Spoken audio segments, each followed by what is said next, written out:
ان سے کسی نے پوچھا یہاں جو ان تصیبہم فتنۃ او یصیبہم عذاب علیم ہے، اس سے کیا مراد ہے؟ تو آپ نے لفظ فتنہ کو علیحدہ کیا اور فرمایا کہ فتنہ سے مراد یا تو مال، جان اور اولاد کے ذریعے آزمائش ہے۔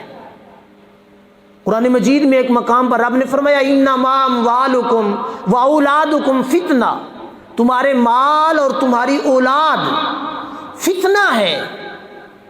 اب فتنہ مال اور اولاد کب بنتا ہے؟ جب ہم لوگوں نے اپنے مال کو شریعت اسلامیہ کو چھوڑ کر غیر طریقے سے کمایا ہو، حلال طریقے سے نہ کمایا ہوا، حلال کمایا ہوا مال فتنہ نہیں بنتا، حلال کمایا ہوا مال وبال جان نہیں بنتا۔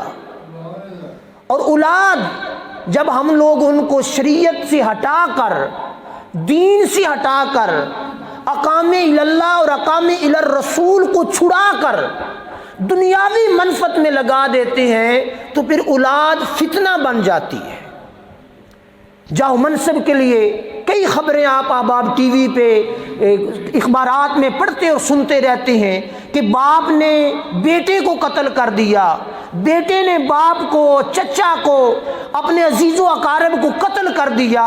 جب تفصیل پڑھی تو پتہ چلا ایک بنی کی پرابلم تھی، ایک تھوڑے سے زمین کے حصے کی جو ہے وہ مسئلہ تھا، جس وجہ سے 4 بندے قتل ہو گئے۔